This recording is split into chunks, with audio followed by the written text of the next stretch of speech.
साहेब बंदगी सतनाम।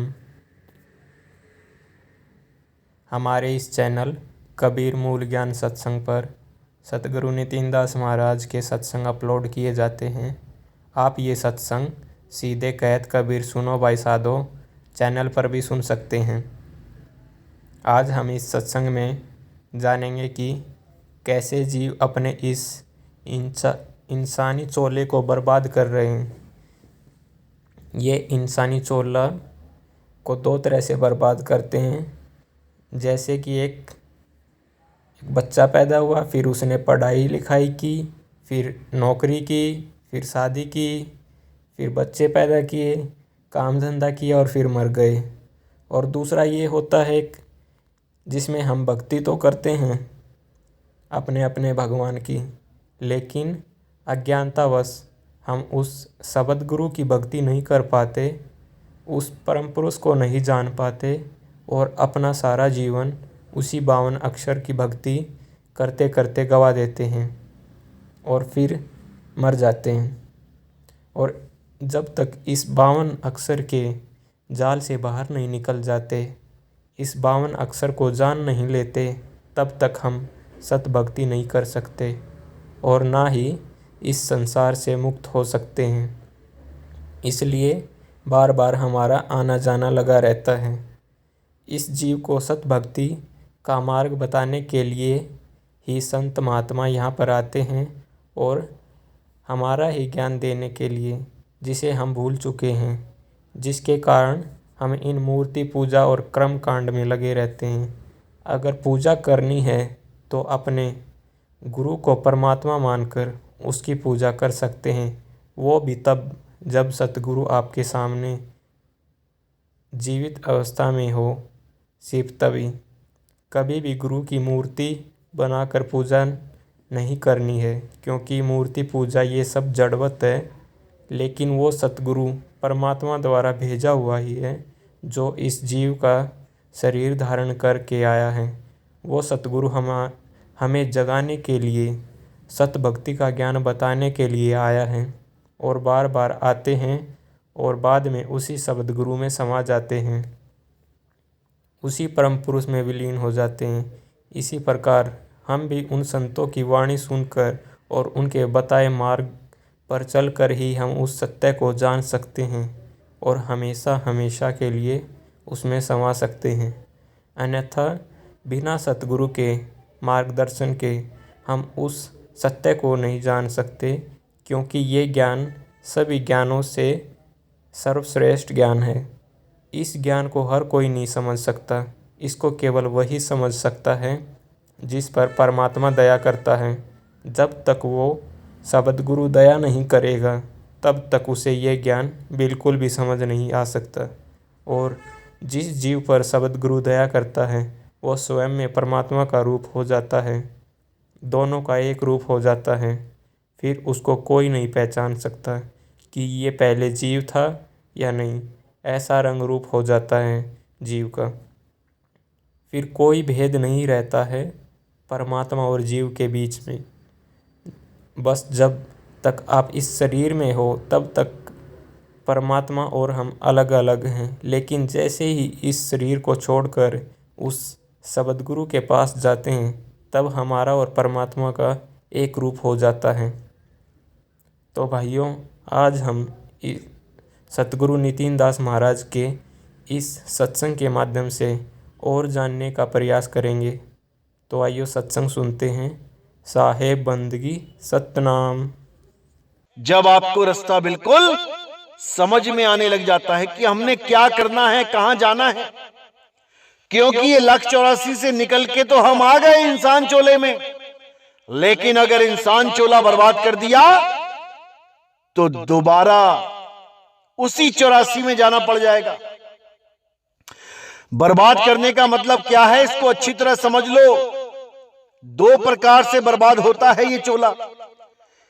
एक तो बर्बाद होता है बिना भक्ति के, यानी पैदा हुए, खाया पिया, बच्चे पैदा किए, मर गए, काम धंधे करते।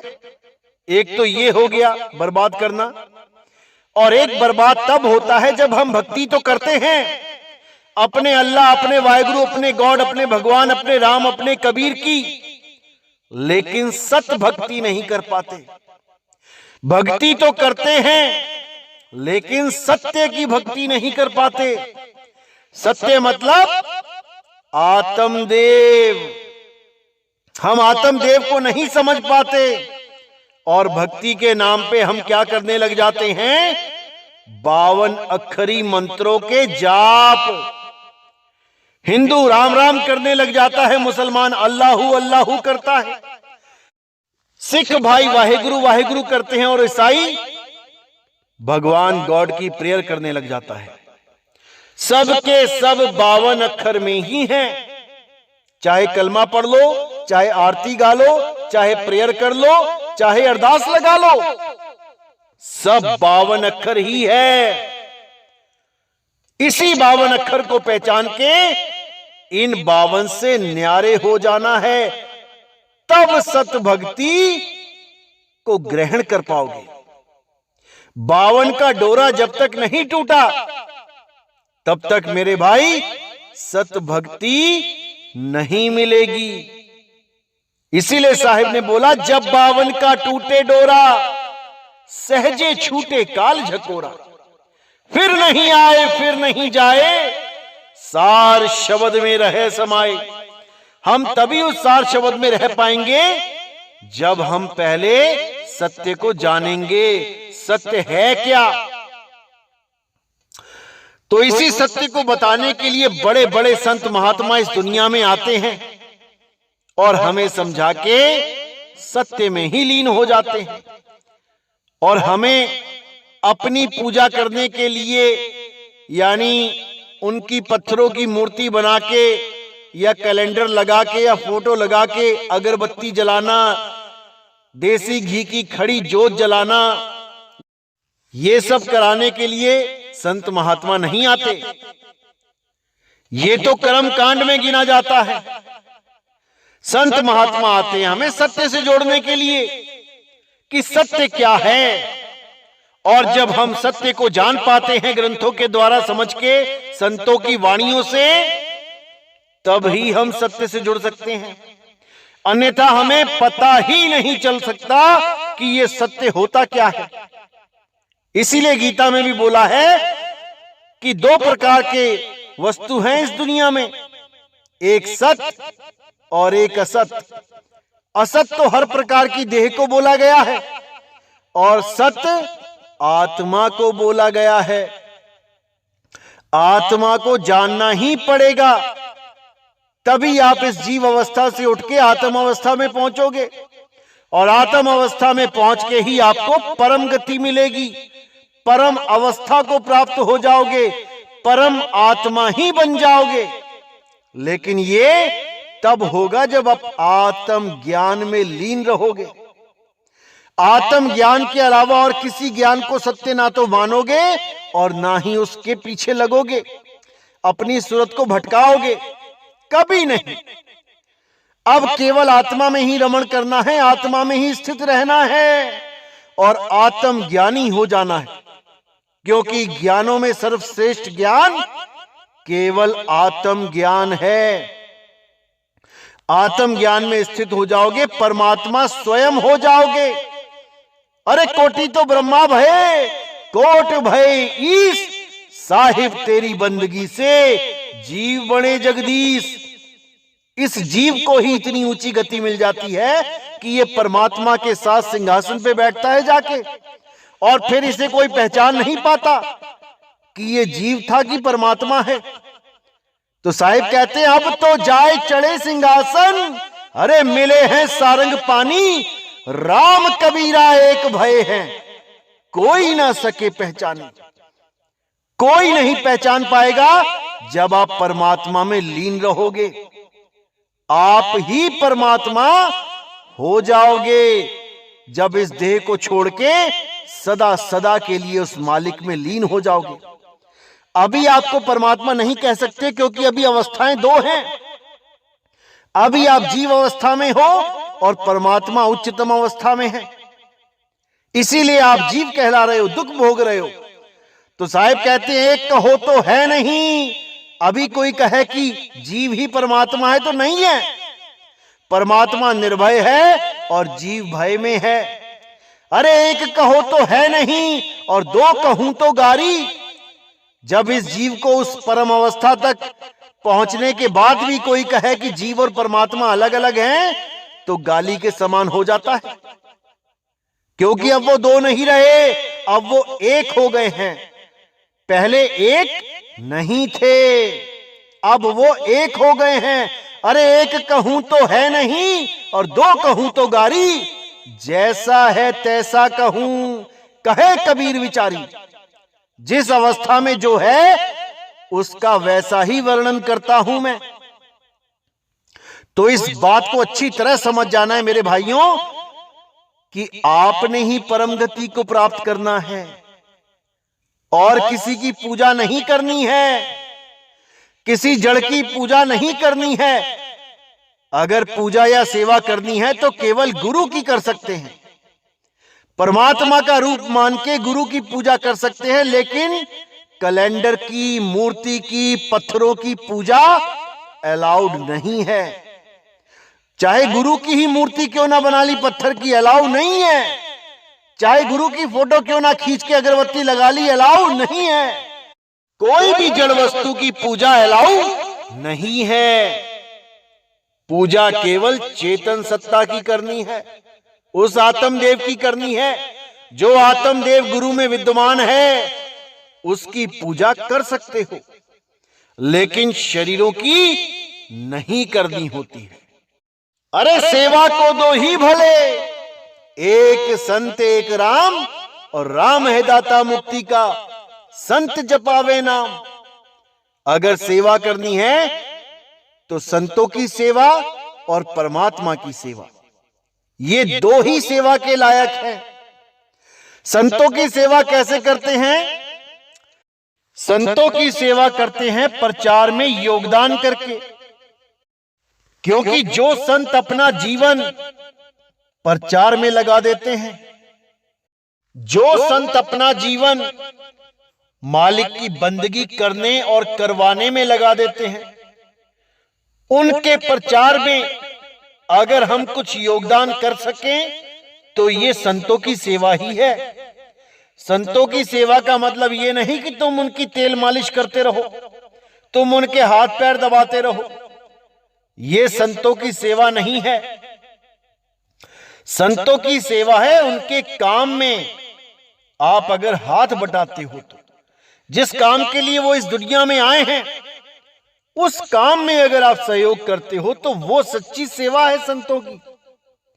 संत यहां पे अपने हाथ पैर दबाने नहीं आते, लेकिन अगर हजारों किलोमीटर संत पैदल चल के नाप देते हैं और अगर आप हाथ पैर दबा भी देते हो तो भी इसमें कोई बुराई नहीं है। लेकिन कोई कहे कि संत बने ही इसलिए हैं कि हाथ पैर ही दबवाने हैं हमने लोगों से, तो वो संत किसी सेवा के लायक नहीं है।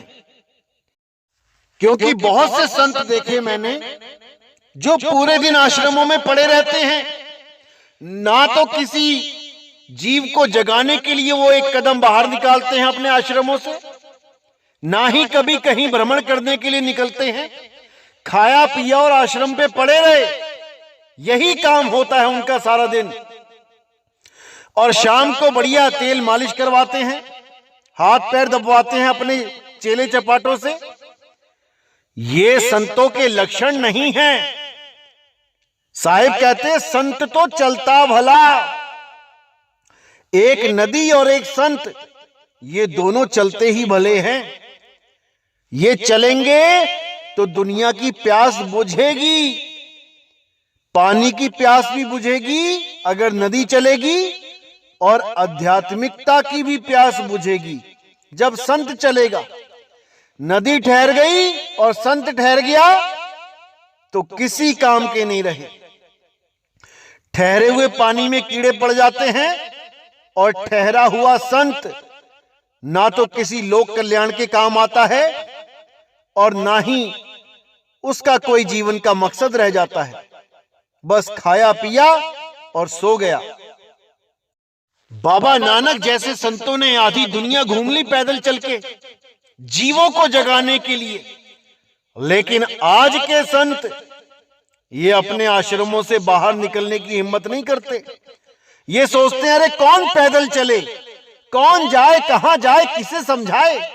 अरे यहीं बैठे रहो। जो हमारे गुरुजी ने, हमारे दादा गुरुजी ने जो चेले बनाए हैं, अरे आके पैसा चंदा चढ़ा जाते हैं।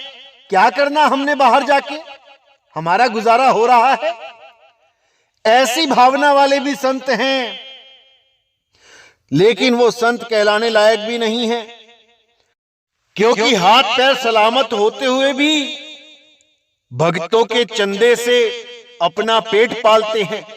वो संत कहलाने लायक नहीं है, क्योंकि साहिब ने साफ बोला, कहें कबीर कुछ उद्यम कीजिए और आप खाएं औरों को दीजिए। कबीर साहब ने खुद कपड़ा बुनने का काम किया। रविदास जी ने खुद जूते गांठने का काम किया।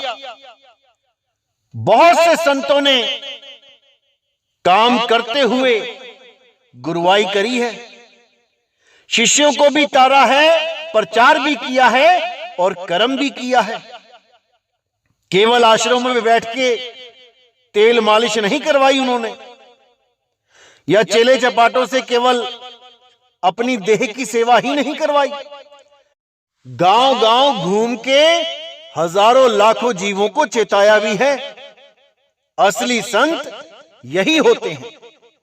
ऐसे ही संतों की सेवा करनी चाहिए, जो खुद भी भक्ति करके तर जाते हैं और अन्य जीवों को भी सत भक्ति से जोड़ देते हैं।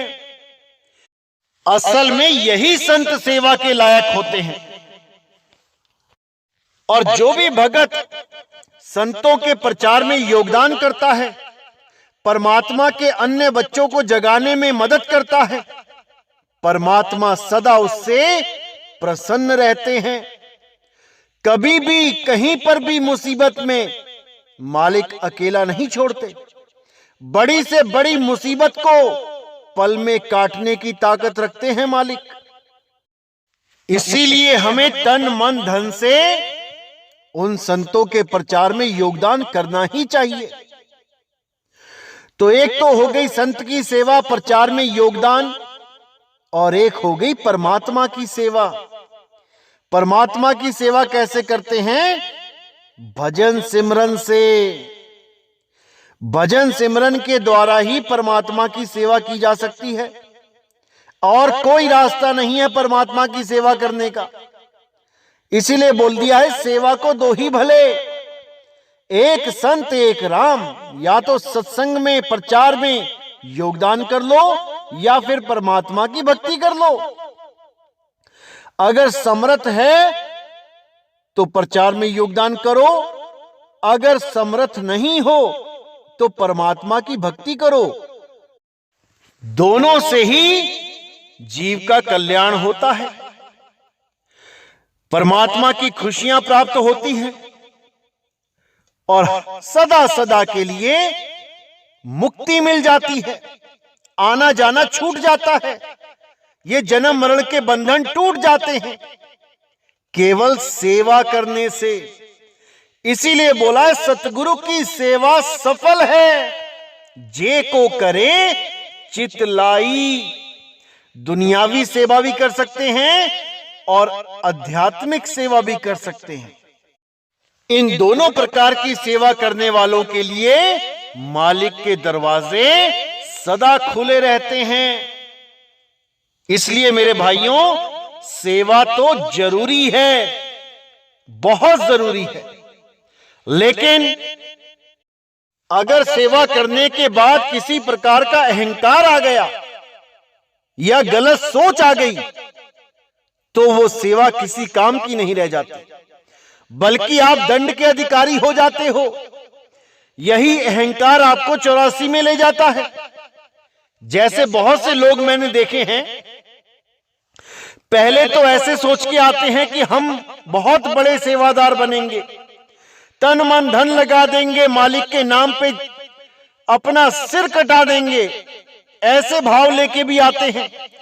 अपना पूरा जीवन निछावर करने के लिए आते हैं गुरु के चरणों में, लेकिन धीरे धीरे धीरे धीरे उन्हें लगने लग जाता है कि मैं तो बहुत स्पेशल हूं, मेरी वजह से ये प्रचार हो रहा है, मेरी वजह से लोग जुड़ रहे हैं, मेरी वजह से ऐसा हो रहा है, मेरी वजह से वैसा हो रहा है, मेरी वजह से इतनी भीड़ आई है इस पंथ में। कुछ लोग ऐसा सोचने लग जाते हैं और यही उनके पतन का कारण बन जाता है। वो ज्यादा देर टिक नहीं पाते, 1 साल 1.5 साल में ही किनारे निकल जाते हैं, क्योंकि परमात्मा उनको खुद ही इस पंथ से निकाल के बाहर करता है। कैसे करता है? कहते हैं विनाश काले विपरीत बुद्धि। उनकी बुद्धि ही ऐसी कर देता है कि वो खुद ही ऐसा गलत कार्य कर जाते हैं जिससे वो अपने आप ही अपनी नजरों में गुनहगार हो जाते हैं और वो स्वयं ही इस पंथ से किनारा कर लेते हैं, क्योंकि वो ऐसी गलती कर बैठते हैं जिसकी माफी भी वो नहीं मांग पाते, क्योंकि बीच में अहंकार भी आ जाता है कि मैं कैसे माफी मांगू किसी से, मेरी तो कहीं गलती है ही नहीं, मैं तो शुद्ध हूं, पाक हूं, पवित्र हूं, ऐसा हूं, वैसा हूं। इसी भाव में, इसी अहंकार में वो सदा सदा के लिए इस पंथ से दूर हो जाते हैं।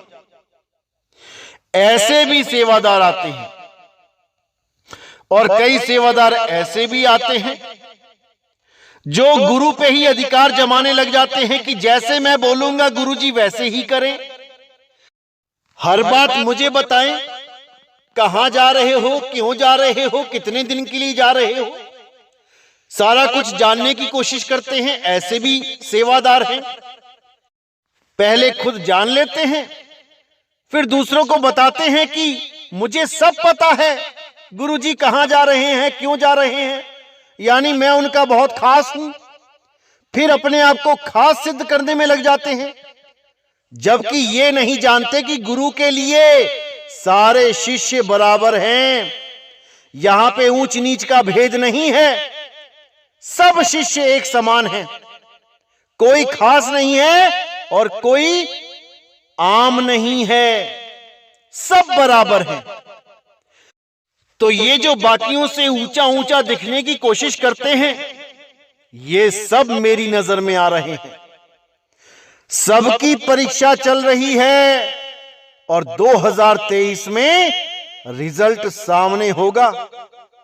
इसलिए मैं फिर कह रहा हूं, सेवा करनी है तो सेवादार की तरह करो। ये चुस्त चालाकियां, ये ऊंचा ऊंचापन, ये सब यहां नहीं चलने वाला।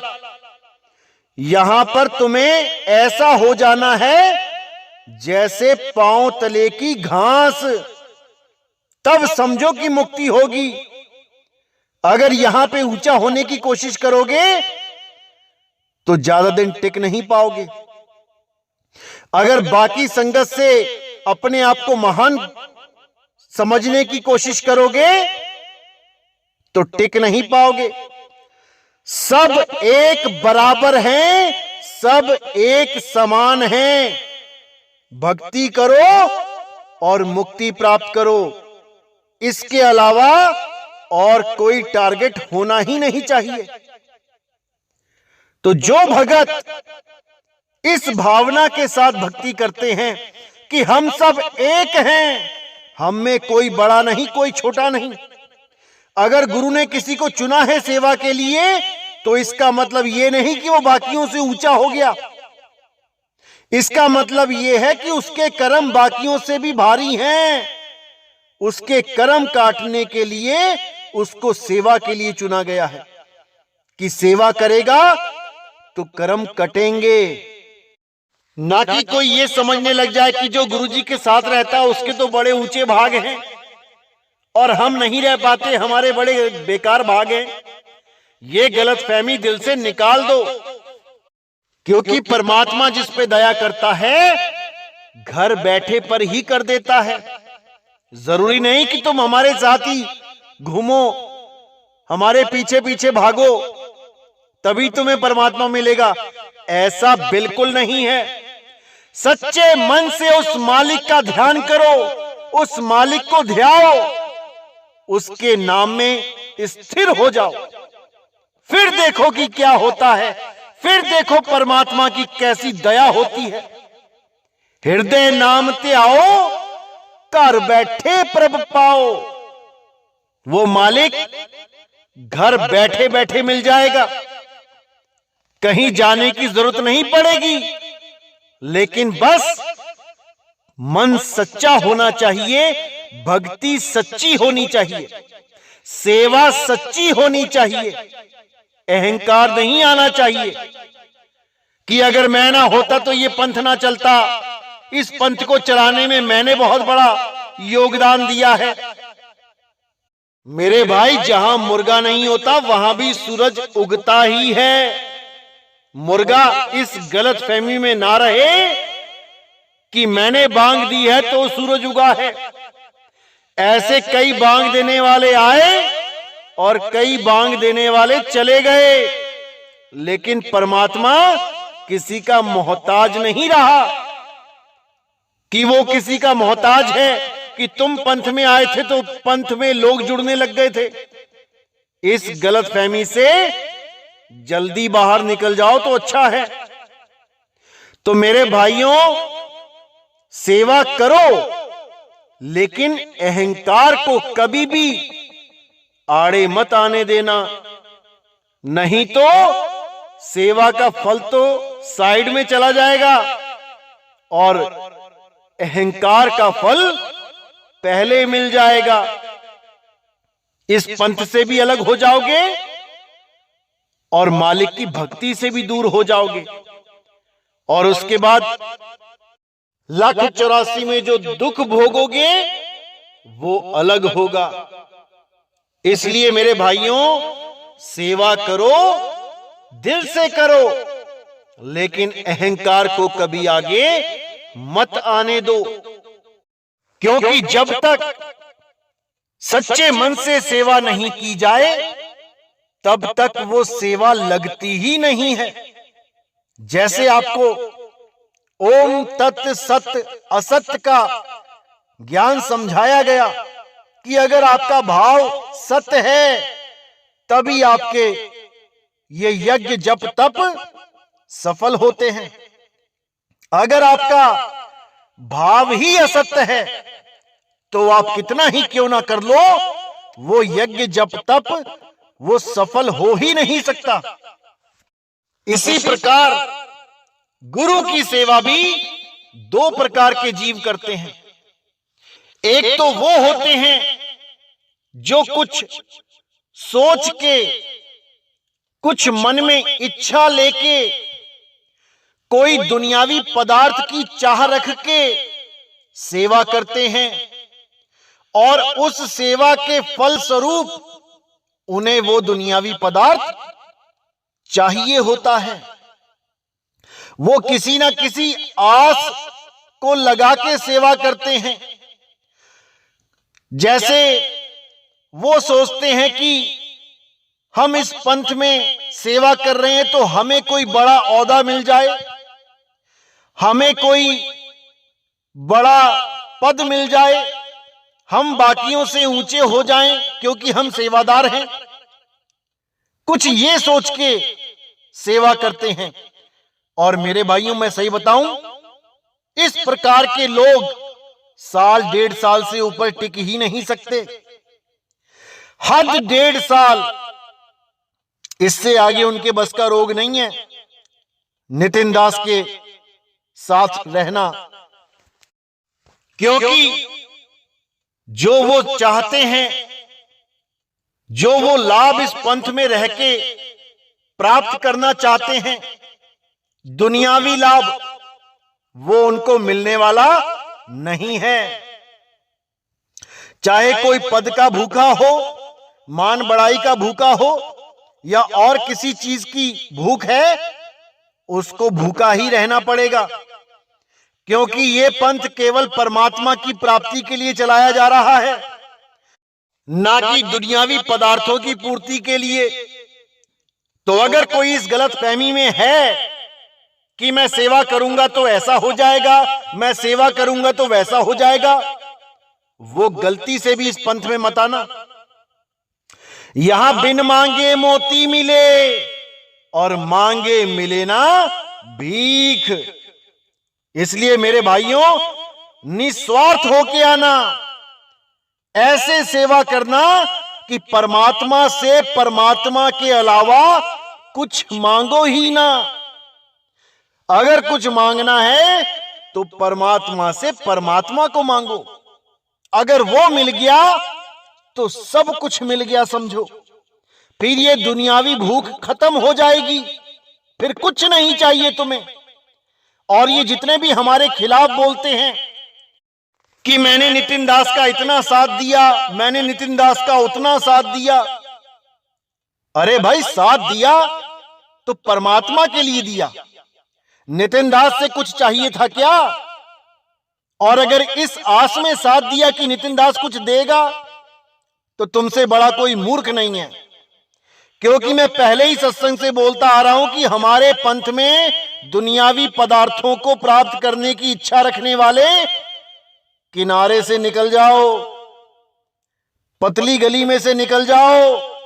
यहां पर तुम लोग के लिए कोई जगह नहीं है। ये पंथ ऐसा है जहां बिना मांगे मोती मिलेंगे, लेकिन मांगने पे भीख भी नहीं मिलेगी। इस पंथ में केवल वो लोग आए जिनको दुनियावी पदार्थों की चाह नहीं है। भले वो गरीब क्यों ना हो, भले वो अरबपति अमीर क्यों ना हो, लेकिन अगर दुनियावी इच्छा रखेगा तो इस पंथ में ज्यादा दिन टिक नहीं पाएगा। इसीलिए बार बार कहता हूं कि इस पंथ में केवल वो भगत आए जो केवल और केवल मुक्ति प्राप्त करना चाहते हैं। मुक्ति के अलावा अगर छोटी सी भी आस लगा के रखी दुनिया से, तो इस पंथ में तुम्हारे लिए कोई जगह है ही नहीं।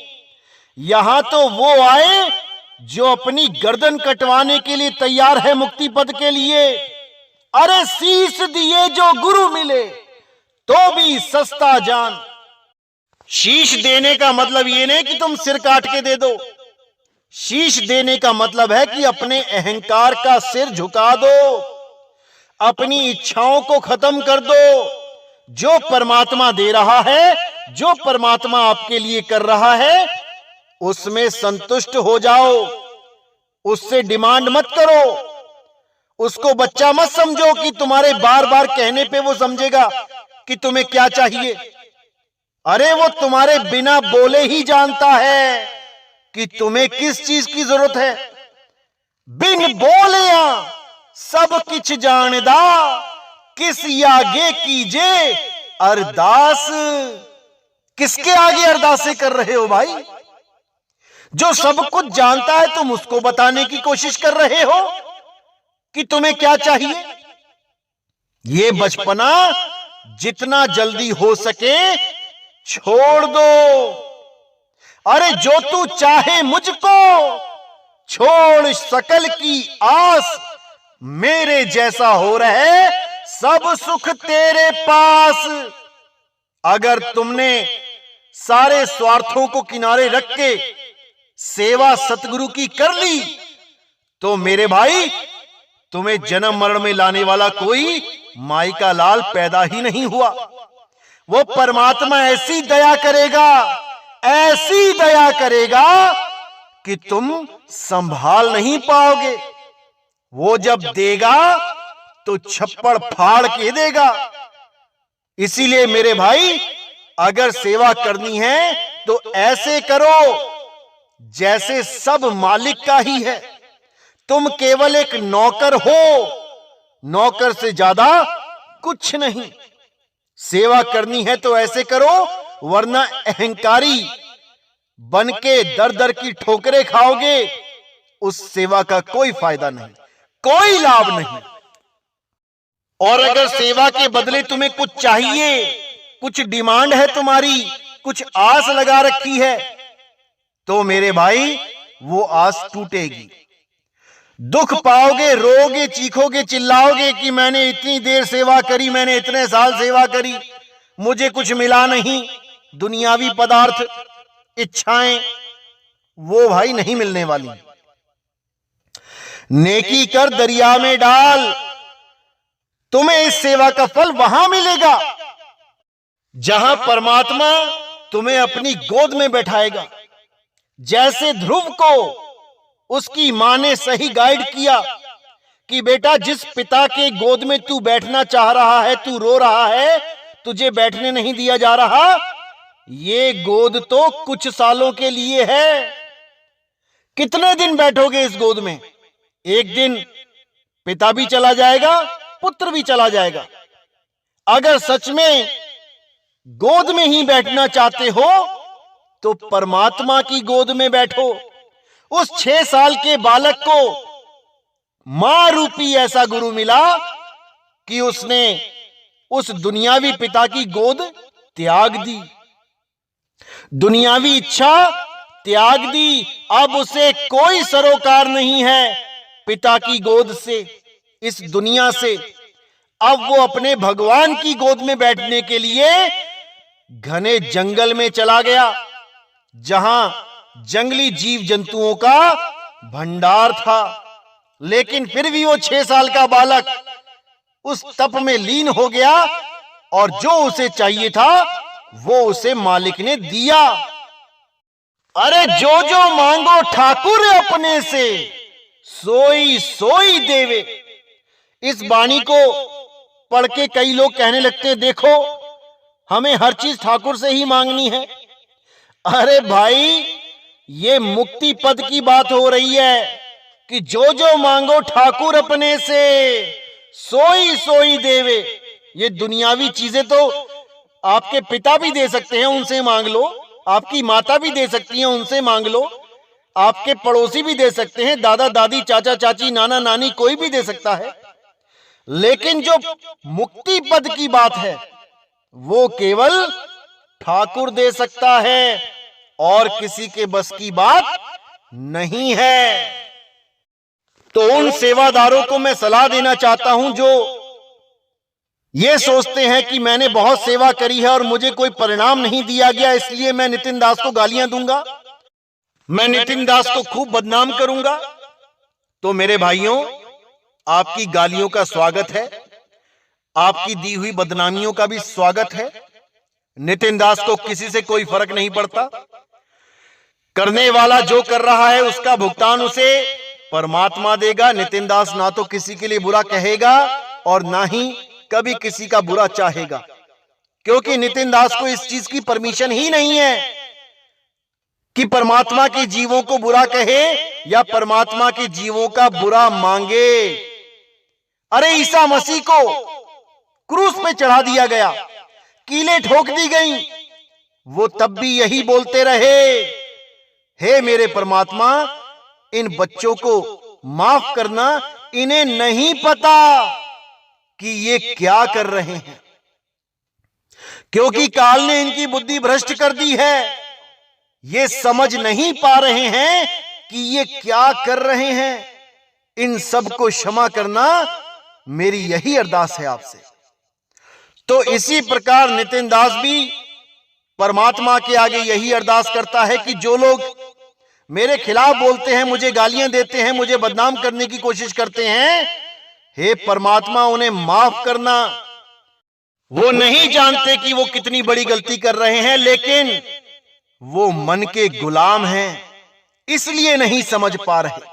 मन उनके ऊपर हावी हो चुका है, इसलिए वो इस चीज को नहीं समझ पा रहे और सत्य के प्रचार में रोड़ा बनने की कोशिश कर रहे हैं। मैं उनके लिए भी परमात्मा से क्षमा मांगूंगा कि उनकी जगह मैं आपसे माफी मांगता हूं।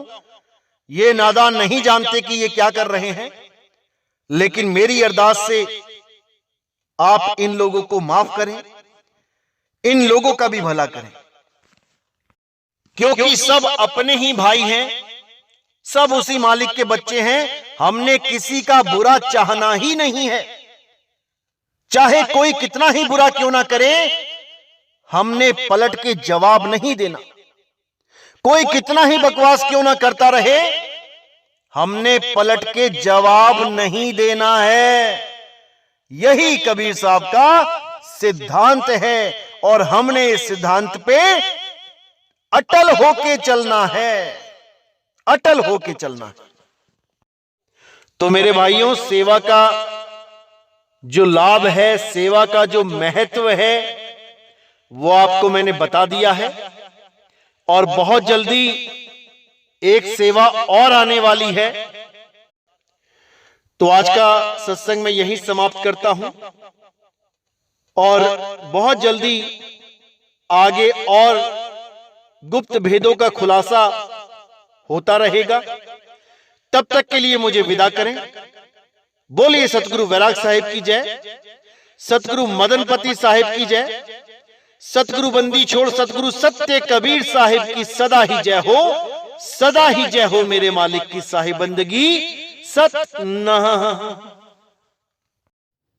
तो दोस्तों, मैं आशा करता हूँ कि आपको ये सत्संग बिल्कुल अच्छे से समझ में आ गया होगा।